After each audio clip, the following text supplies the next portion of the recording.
What's going on, guys and gals? It's 8-Bit Ray from the Gorilla Brain Podcast, and you are listening to the Geek World All-Star Podcast Network. Broadcasting very fast and very dangerous from the planet Malastare. You are listening to So Wizard. You're thinking people gonna die? The only podcast to make the Kessel run in under 12 parsecs. There'll be no one to stop us this time.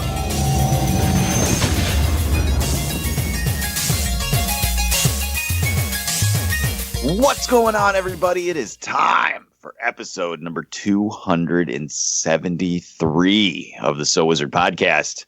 I'm your host, Joey DiCarlo. My co-hosts, back from assignment, the queen of all nerds, Aubrey Litchfield. I'm back in black. And the expert, Mr. Marquis, Marcellus Reagans. I'm sorry. I'm sorry. What's going on, everybody?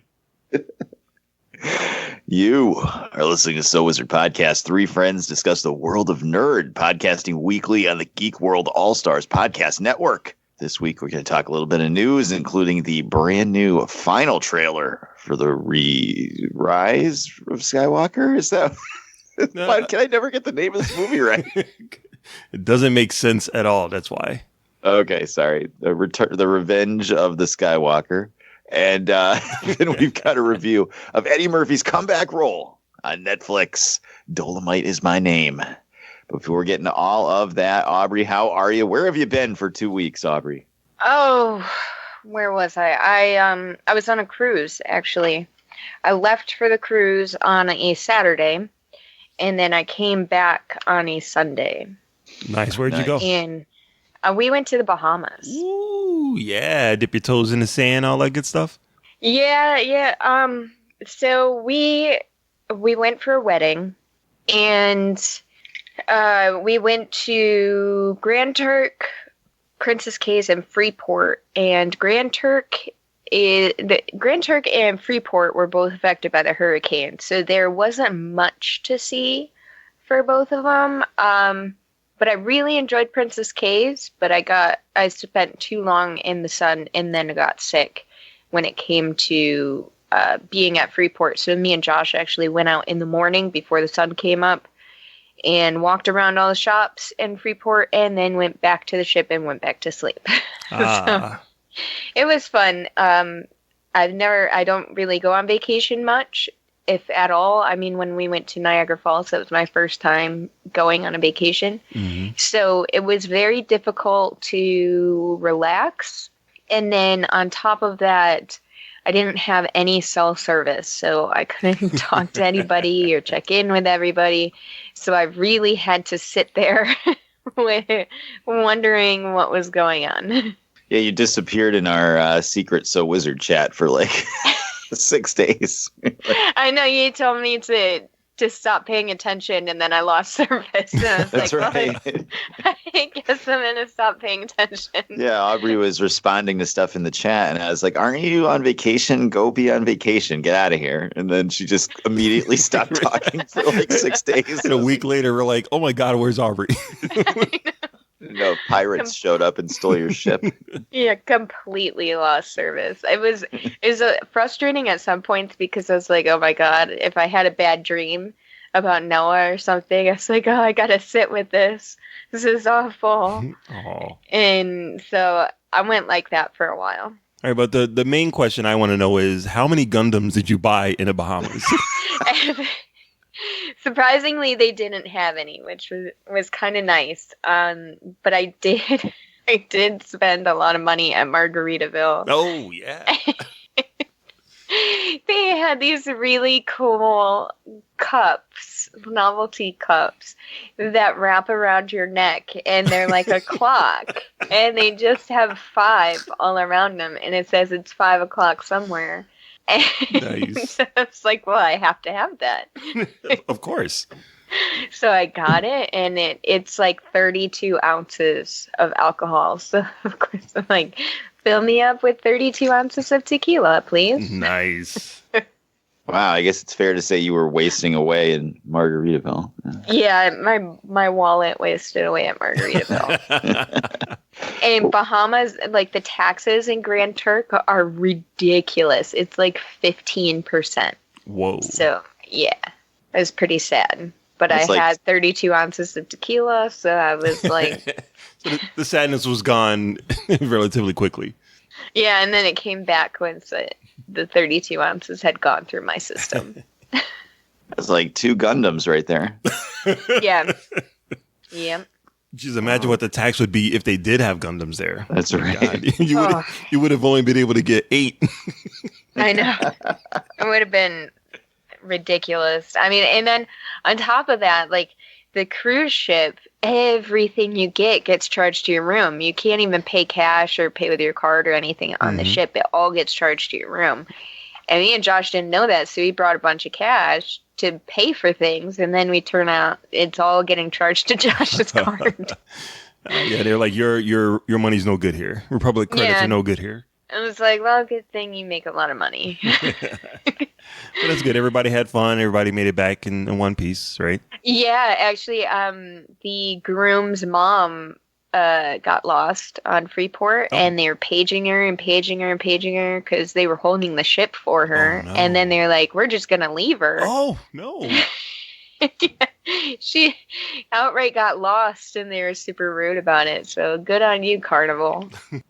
Well, we are glad to have you back where you belong here in America. Yes. I was very happy to put my feet on the ground, not in the Bahamas. All right, Mark Ellis, how are you? Yeah, I'm all right. You were at BingCon this weekend in Springfield, Massachusetts, right in our backyard. Yes. BingCon is a convention that I try to go to every year. We were there all together, actually, like a few years ago, before Aubrey moved. Back in like during the first year, I think we were all there, first or second year. But it's a nice little convention in Springfield, Mass. It's my excuse to try to make a comic book and have a place to sell it, so I get to feel like an artist. And I tried last year to get a book done, and I failed. I worked right up until the very last minute, and I didn't quite get it done. I just ran out of time. So, of course, this year, with more conventions to do, more vacations to do, I had this great idea that not only was I going to finish the book from last year, I was going to make a new book and release 2 books this year. An incredibly impossible challenge. I don't know why I was doing it, but I pulled it off. So I feel like I can pat myself on the back. So right now, 2018, 2019, Mark put out 0 books. And at the end of 2019, going into 2020, I would have 2 books done. So I'm very, very proud of myself. Awesome. Yeah, it's a great little one-day show. Obviously, it'll happen again next year. And you had your So Wizard podcast year 1 episode guide available exclusively at the show. Yep. And maybe we'll sit down after Rhode Island and try to figure out how we can get some people elsewhere in the world a copy of that, because there is some demand for it. So people out there, don't worry. We'll see what we can do. Yeah, that's awesome. I'm glad that you had a good time and you had some cool products there at BingCon. Yeah. I want to give a special shout out to Fans on Patrol's very own Tiflebot, who, when in the middle of all of the crap that I was going through, when I'm working like 7 days a week, I designed a pitch because I wanted to adapt one of her short stories into a comic book. That was the second book I did. And I spent like any spare time I had, I spent trying to design a pitch to give to her, so see if she would accept it. And if she said no, then I would have been in deep trouble, because everything was it was like me in front of a train laying the tracks down as the train is moving towards a brick wall. But she said yes. And it's a very cool story about a guy who gets into a fight with his girlfriend and wants to wipe the memory of that away from him. And it's a futuristic story where that's available. So shout out to Tiflebot for letting me adapt her story. I love that story. I loved adapting it. I love making a little comic book out of it. And I hope to work with her on some more projects in the future. Sweet. Awesome. It's great to hear. Glad you accomplished it. Yeah. I'm very, like I said, I'm very proud of myself because it was impossible, and I did it.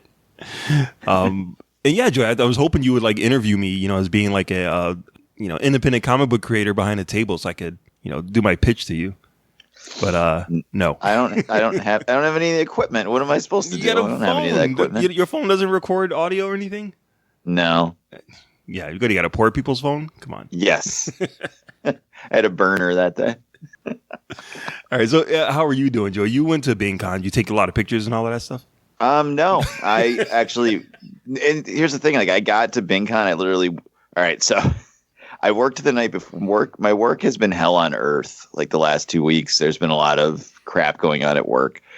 People don't care about on the show. It just really involves being understaffed for various reasons, which makes my job a lot harder when it's all physical labor based on a certain amount of people being there. And then when you have, when you're supposed to have 5 people with you and then you only have 3 and then you still have to do the work of 5 people, it's not very fun. So I've mostly just been taking aspirin and sleeping, but I got out of work I actually got stuck at work until almost 8 a.m. So I got home at 8:30 and then I slept for an hour and then I got up and I was going to shave my head because I don't really care what I look like at work because it's just me and a bunch of like 50, 60-year-old men. So who cares what I look like? So I hadn't shaved my head in since New York.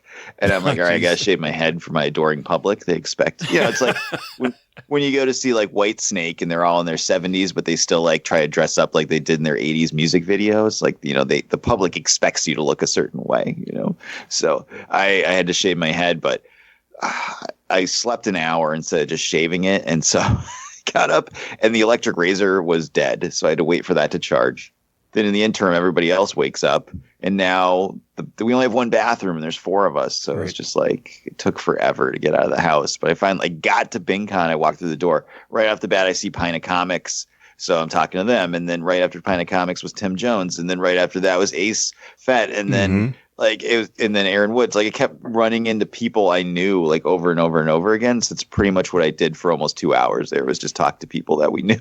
Yeah. I didn't even know you were there until someone brought over the comic book that you had signed. And they're like, Mark, you got to sign this book. Here, Joey signed it. I'm like, Joey's here? Yeah, because I literally walked in, talked to Ace for 20 minutes, went over and talked to Pina Comics, and I recorded with Pina Comics for 20 minutes, and I talked to Tim for 20 minutes. And next thing you know, I'd already been there almost an hour, and I hadn't even moved 10 feet. So. But yeah, BingCon's great. So other than that, I have just been really tired, and I had a really, really weird dream last night. Mm-hmm. So I have a lot of sleep problems. One of my sleep problems is I have these crazy lucid dreaming where I fall asleep and I've only been asleep for 45 minutes, but it feels like I've been asleep for 10 hours. So I had a really weird dream that I was dating Woman Crush of the Year 2019 contender Alicia Vikander, and but she would only date me if I would go to this water park with her and ride on all the rides. And the rides were really dumb and stupid, but I had to, and there were 30 of them, but I had to ride on these rides if I wanted her to be my girlfriend. And it was just awful. And that was my dream of 8 hours of riding on terrible water rides. That's ridiculous. Yeah, it was very ridiculous. And I woke up and I'd only been asleep for 45 minutes. And I'm like, what the fuck is happening? But enough about us and our crazy dreams and hopes. Let's crush them all, Mark. What where can the listeners find more So Wizard Podcast? All right, so everybody can go to SoWizardPodcast.com, where you will find new episodes every week. You'll find movie reviews from yours truly, Netflix and Amazon and Hulu streaming picks from our buddy, the awesome Adam Wallyhawk. You'll also find our merchandise there, so you can purchase some of our So Wizard t-shirts and look good while you're representing the show.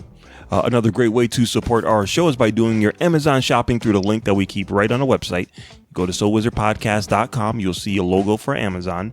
Click on that A. Takes you right to the website. Do your Amazon shopping, and that way you'll get your products and you'll be helping out our tiny little podcast. You'll find our social media links there too. We have Facebook, we got Twitter, we got Instagram. So definitely hit us up on the social medias. You can subscribe to us on Apple Podcasts and give us a 5-star review while you're there.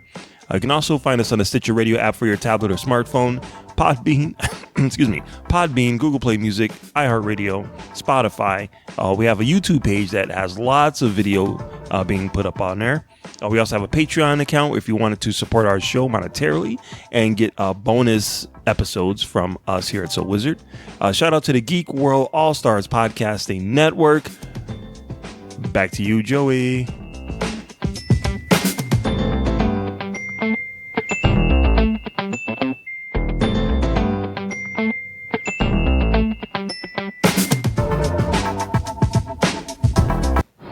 Take it or leave it, losers.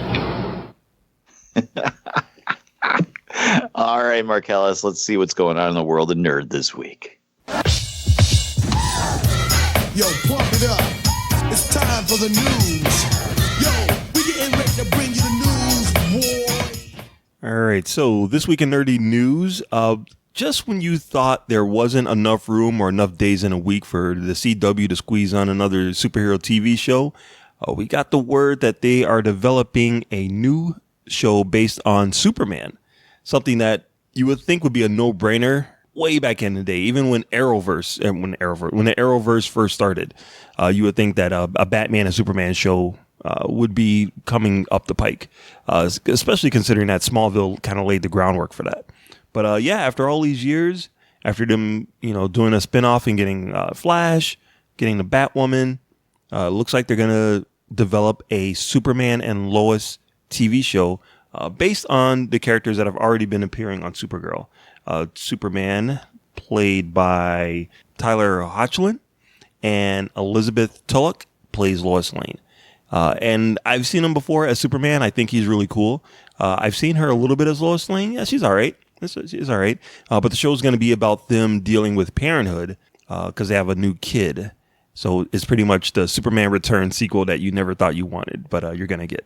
So, yeah, I don't know how I feel about this. I don't know when they're going to put it on. I don't know what the status is going to be, but I do like the guy as Superman, so I might check it out. But what do you guys think of this Superman and Lois Lane TV show? Let's start with Aubrey. I think it sounds stupid, and I don't care to watch it. Are you a fan of any of the CW shows at all? No. I think they're boring. Well, I liked The Flash. That's a lie. I liked The Flash, but I stopped watching The Flash 2 years ago. So I did like The Flash, but then I got bored of watching The Flash. So no, I don't like any CW show. No, not even Supergirl?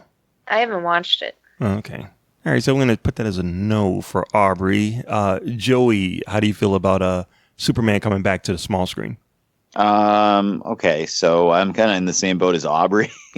I have completely fallen off of the CW shows. Oh. You know what? I used to watch every single one of them every night. We were completely up to date. And then I started working my current job when I'm not home at night, and I just fell off. And then once you get behind on these things, they're like 22 episode seasons. Yeah. It's just so hard to get caught back up.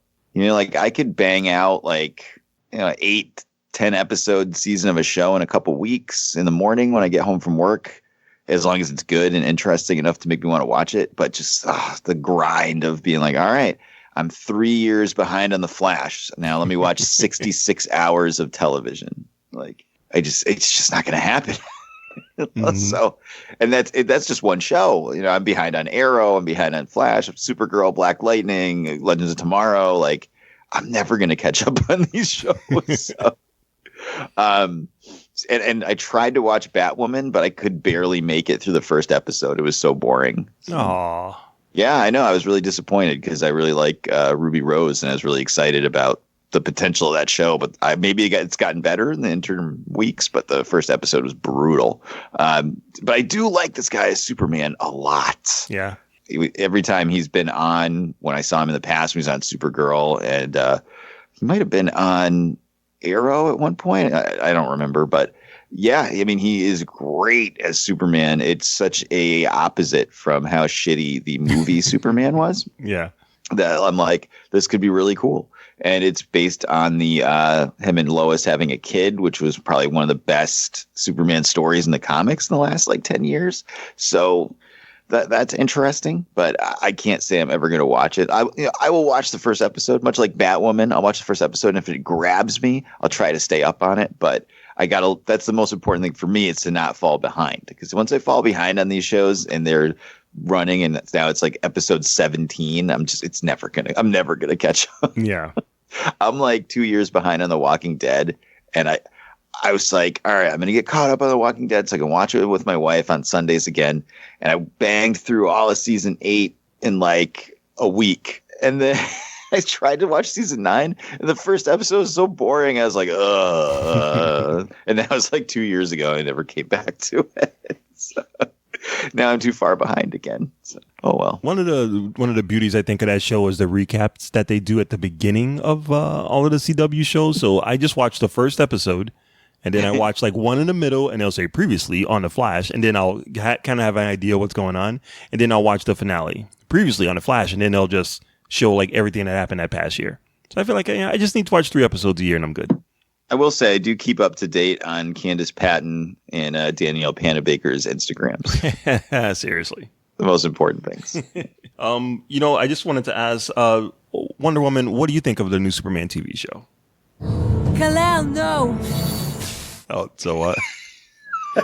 That's a no from her too. That's a no. All right, so we'll see. It's not being spun off of Supergirl, which you would think would be like the natural way to do it. They're just going to develop it as its own show, and we'll see how it goes. But it probably won't be until next year. We'll see how it goes. All right, so then next, we have a couple of trailers to talk about. The first one being it looks like I can't tell if it's a reboot or a remake or a reimagining of the classic horror movie, The Grudge. It is a part of the Grudge cinematic universe. It takes place in the same universe as the original movies, just not in the same house. Okay. All right. Now, it's the same universe, but is it the Grudge from like the American Grudge with Buffy or the... Yes. Okay. Yes. All right, cool. So I guess Grudges wasn't a good title, so. And they already had The Grudge? Did they already have The Grudge? Yes. So they can't call it that again. So here we are with Grudge 2 : Grudge. This is Grudge 3, I think now, isn't it? No, wait. Yes, you're right. Because there might have been a part 3 actually to the first one that was bad direct to video too. So we'll say, since this is going into the theaters, we'll call it Grudge 3: Grudge 1. It stars John Cho as a guy who gets attacked in a house. I'll be honest with you, I don't care about these movies at all. Like, I watched the Sarah Michelle Gellar one back in the day only because I wanted to see how it compared to the original Japanese one, and I didn't care at all. So though that 90s horror movie videotape mood that I was in, that died a long time ago. So I don't even care about this one. Just to interrupt you, Mark, there was a Grudge 3 in 2006. Sorry, 2009. 2009's Grudge 3. So this is actually Grudge 4. Was it theatrical or was it straight to DVD? It was DVD. Yes. Yeah, we're not going to count that. That's like those extra 5 sequels of Universal Soldier that everyone pretends don't exist. I will say Universal Soldier 5, I think, was really good. One of them was really good. It's either 5 or 6. One of those was really good. Yeah. So we'll ignore Grudge 3. We'll just treat it like Halloween and Terminators. There's only 2. We're just gonna ignore the third one. But yeah, what'd you guys think of this trailer? Let's start with you, Joey.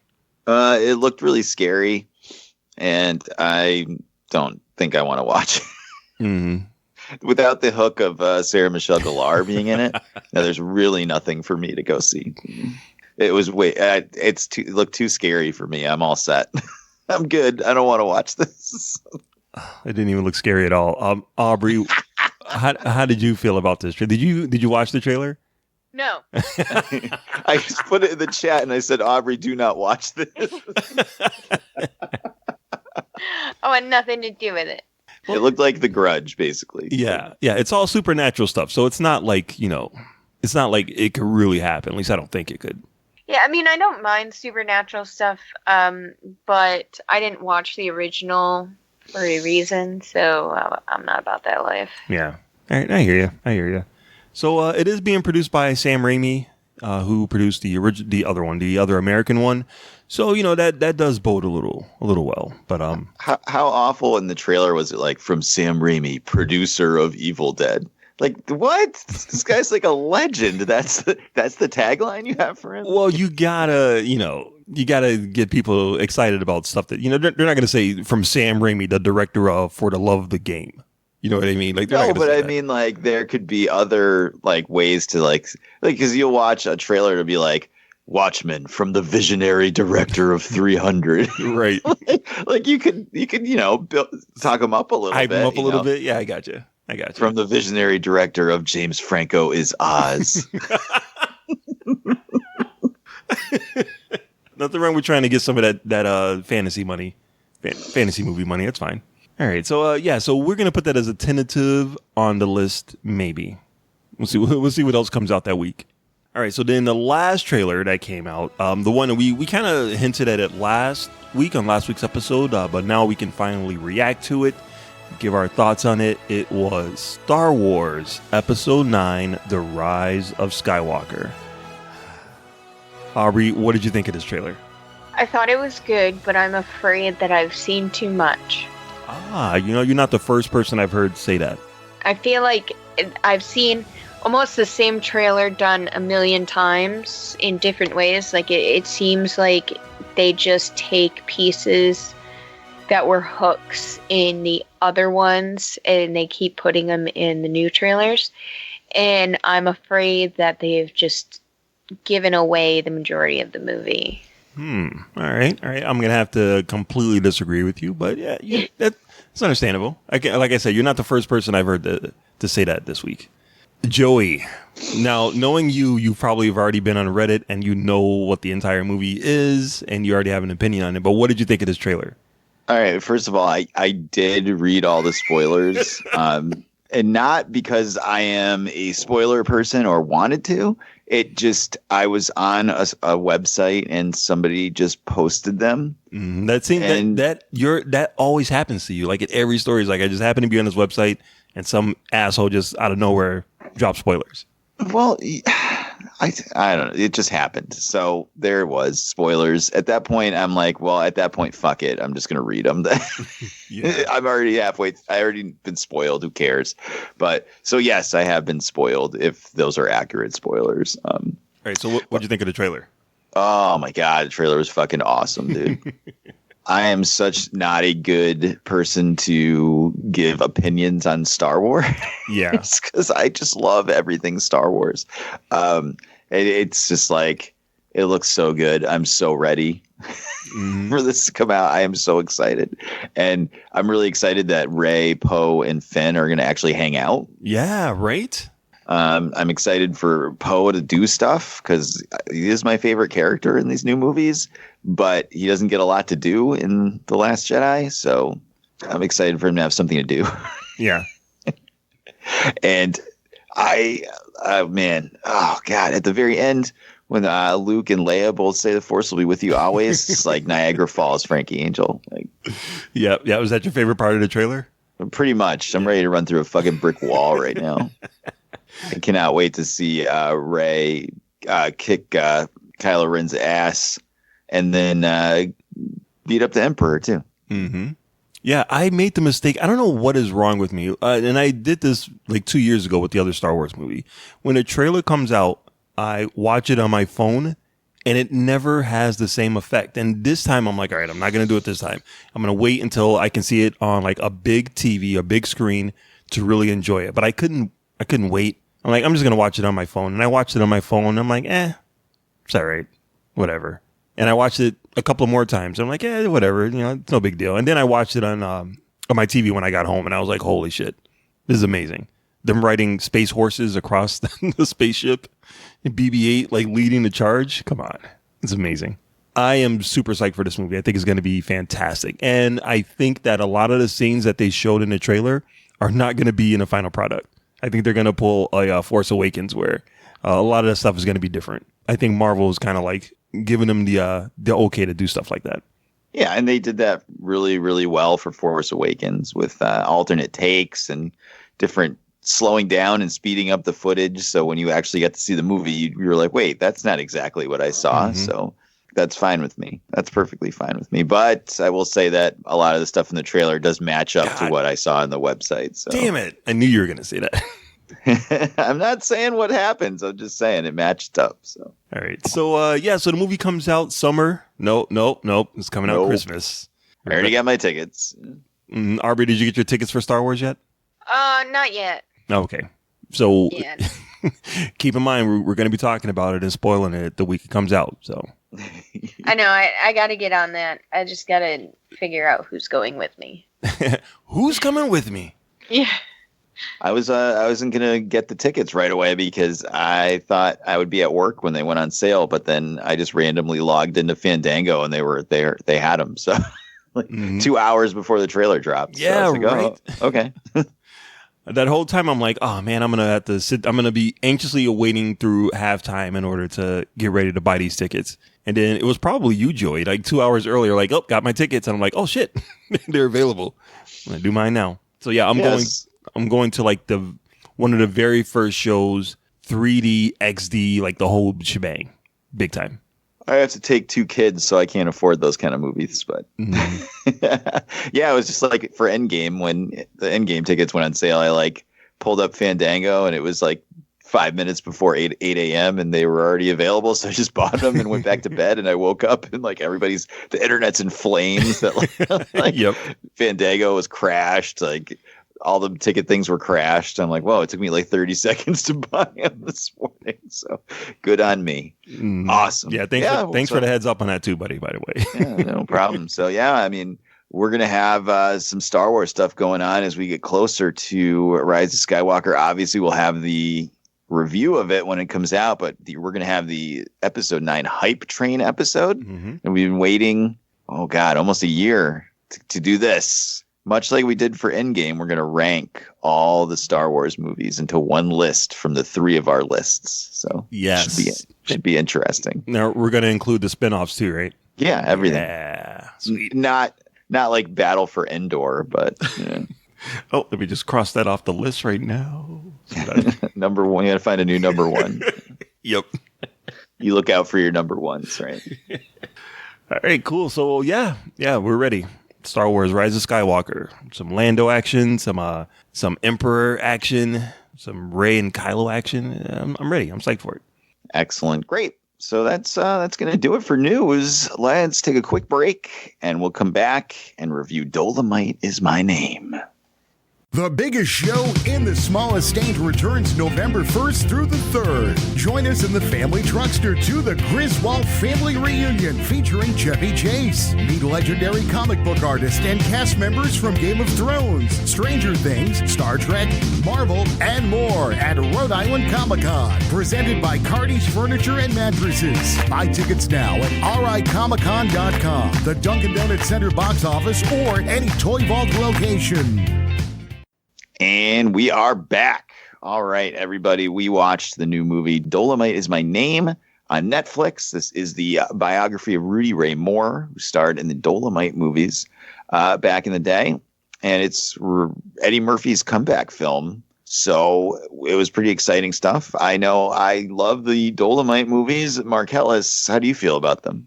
Believe it or not, I own them. Never watched them. What? I have a box of DVDs that I rescued from Blockbuster in the last days of its life, and those are some of them. So I'm like, oh, Dolomite, of course, I need this in my library. I just haven't gotten around to watching it. Oh my God! I know, I suck. I know the list of movies that I need to watch is just getting longer and longer. Well, you know what you say when you haven't seen the actual Dolomite movie, Markel? You just made the list! It's going on there, and you'll be able to find my review of it on Letterboxd at some point. I know the answer to this question, but Aubrey, you've never seen the original Dolomite movies, have you? Nope. What's a Dolomite? Yeah. What artist?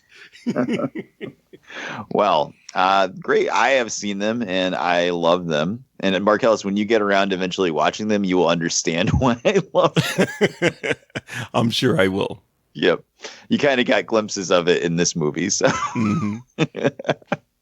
But yeah, we all had a chance to see it. Let's get some initial impressions before we jump into spoilers.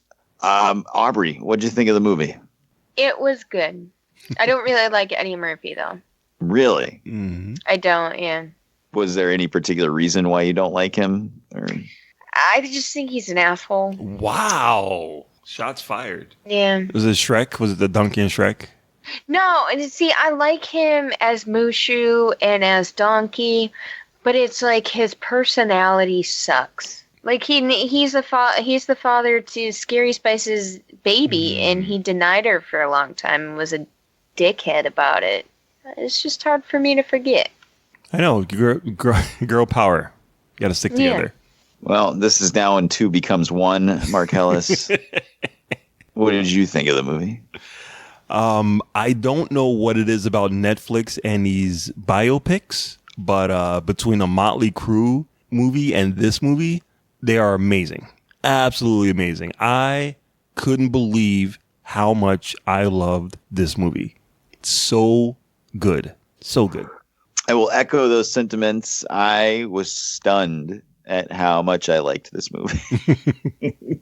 I knew I was going to probably like it because I like the original Dolomite movies, and I've heard really good things about this, but I was really surprised at how much I liked it. The whole time I was watching it, I just had a big goofy grin on my face because I was just enjoying watching it so much. So, yeah, it was really cool.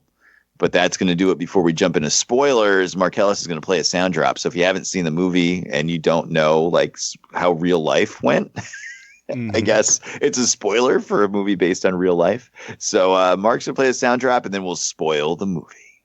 Spoiler alert! I had seen the future and I had to prevent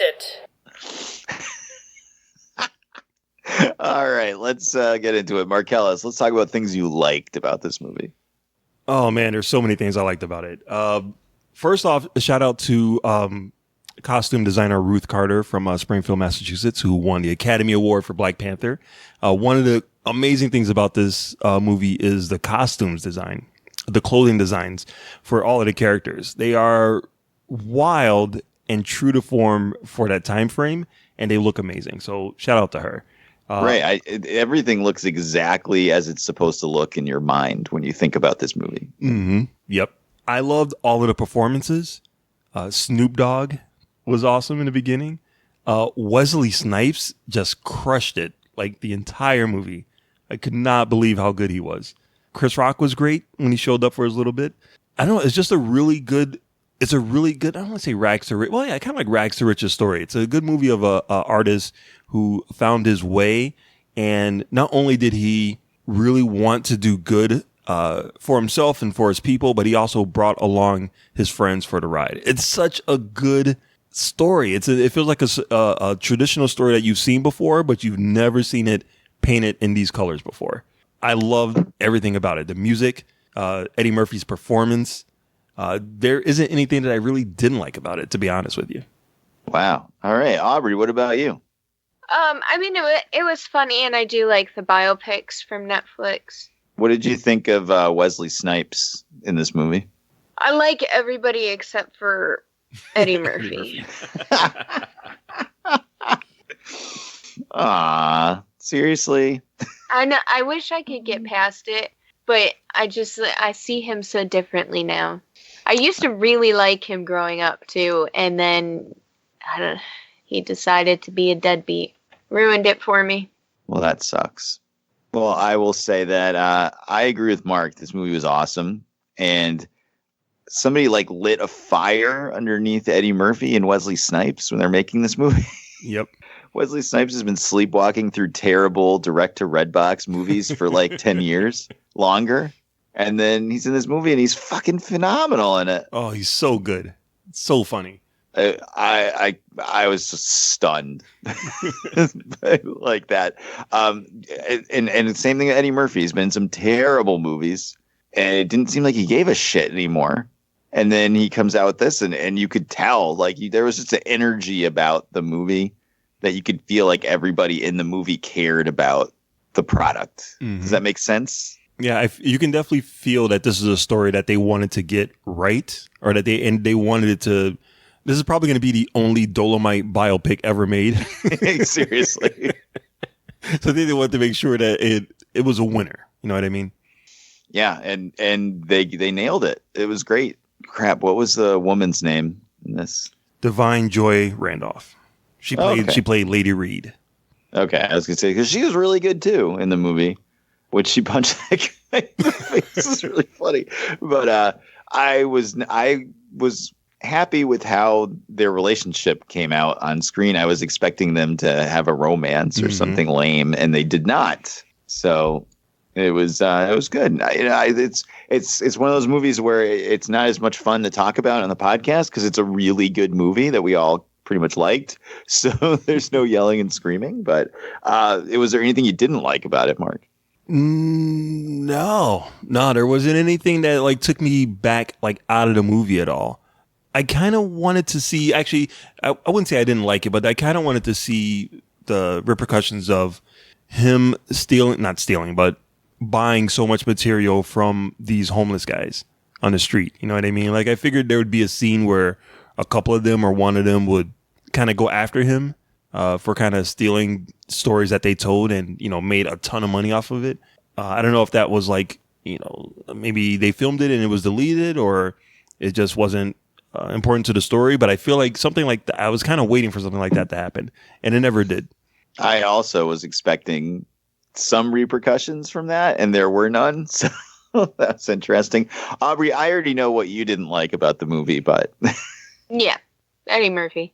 At least were you able to get past that and somewhat enjoy the rest of the movie? I mean, a little bit, but he just kind of, I don't know. Just rubs you the really wrong way. Yeah, not like Tom Cruise amount. Like Tom Cruise, I can't even begin to try to sit there and enjoy. But, I don't know. I really want to like him again. All right, well, if it's not this one, hopefully it'll be another one. It'll be Coming to America too. Yeah, there you go. Which was, it's going to be directed by Craig Brewer, the same director who did this one.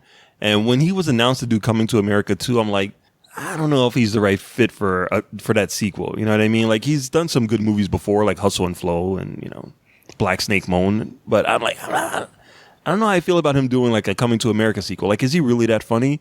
And some of the stuff that he does in this movie, in a Dolomite movie, is so amazing. I'm like, holy shit, he actually is a really good director. So yes, I will give him the keys to Coming. I will accept him having the keys to Coming to America. Right. I'm getting in the same boat with you, Mark. I was completely indifferent to not caring about that movie. But now that I've seen this, if they can pull the same kind of trick out of their hat again, I'm pretty excited for Coming to America too. Is Arsenio Hall in that one? I think he is, yeah. All right. Well, maybe he can be the Wesley Snipes of that movie. So. There you go. All right. Well, there's not a ton to talk about this movie, but I will say it was awesome. So let's get a score out of 5. Mark Ellis, what do you got? I actually, before I give my score, there's just a couple of really quick points that I just wanted to say. All right, really quick. All right. So number 1, I felt this movie like in my soul. The guy who's an artist who wants to do more. He's a song and dance man. He has talents, but all they really want him to do is like MC this little thing. So his drive to do more than just what he's labeled with, I felt that. It's one of the reasons why I'm trying to make a comic book every year at BeanCon. I'm not just a podcaster. There's more to me. So yeah, I felt that like in my soul.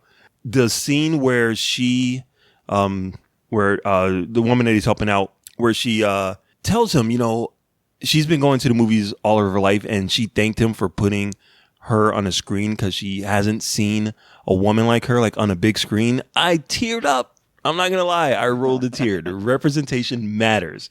And to see that shit in the 1970s, that is amazing. So yeah, that scene, I totally teared up. And the last thing is the thought of a filmmaker showing his movie inside of a theater and being there to present it. Like not having it open wide all over the country, but going, okay, my movie's going to be in Detroit tonight.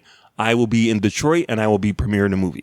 That seemed like a crazy concept now, seeing him do it in the 70s, but Kevin Smith is doing the exact same thing. There's a lot of parallels between Dolomite and Kevin Smith that I picked up on this movie. They kind of, started the same way and what Dolomite did in the 70s, Kevin Smith is doing now, taking his movie, touring it around the country in single, performances. So it did relate to me in a modern time, I should say. So yeah, I love this movie. So my score, 4.5 out of 5. Wow. All right, Aubrey, what about you? I'm going to give it a 3.75. Wow. Did you docket points for Eddie Murphy? Yes. Oh.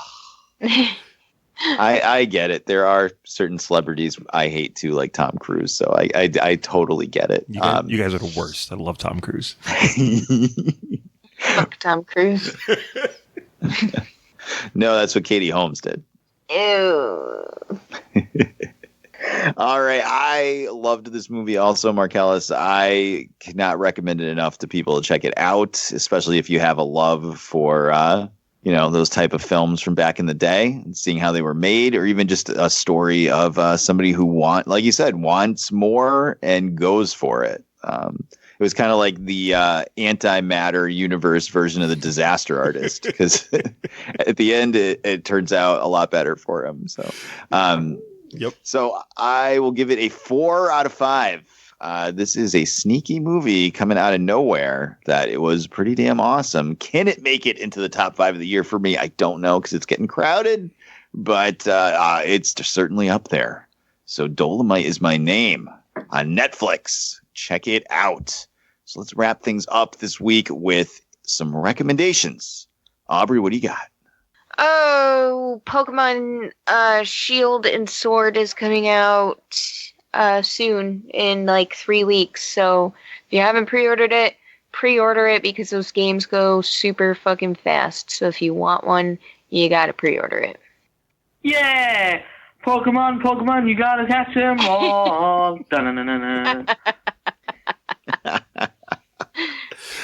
All right. What about you, Marcellus? Yeah, I don't really have like any abstract recommendations. I just want to recommend Dolomite. That's the only one. That's the only thing that I want anyone to watch right now. Dolomite is my name on Netflix. Please watch it, support it. Let's get this movie up to the top of any charts. Best of 2019 on So Wizard only. That's fine. I just want it to be recognized that this is a really good movie and Eddie Murphy did really good.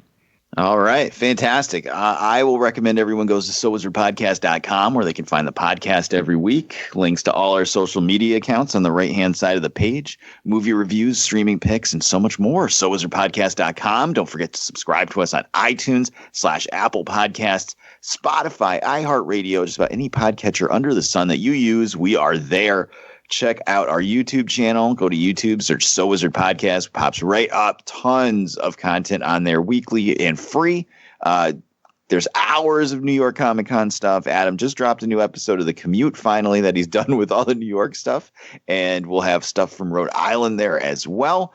Check out our Patreon, patreon.com/So Wizard Podcast. You can monetarily support the show and get exclusive episodes of the podcast that you can't get anywhere else. This month is our top 3 horror movies for Halloween. Coming up next month, we've got our review of Terminator Dark Fate exclusively on Patreon. So get on it. Check it out. I will second Mark's recommendation that you watch Dolomite Is My Name. I thought that was fantastic. Should definitely be seen by people as much as possible. And I will recommend that if you're in the area, go check out Rhode Island Comic Con November 1st through the 3rd at the Rhode Island Convention Center and Dunkin' Donuts Center in Providence, Rhode Island. Myself and Marcellus will be there Friday and Saturday. Adam Wallyhawk will be joining us on Saturday to videotape things for YouTube. And we'll be bringing you tons of content all across our social media and the podcast. So please check it out. If you're there, come see us. Slide into our DMs. We'd love to meet listeners. We love to meet fellow podcasters. And we love to interview cool, creative people. So get at us. But that is going to do it for episode number 273 of the So Wizard Podcast. I've been your host, Joey DiCarlo. My co-host, the queen of all nerds, Aubrey Litchfield. Boys. And the expert, Mr. Marquis Marcellus Reagans. Oh, he is a bad brother. Wakanda forever. We'll see you guys next week. Good journey. The man's name is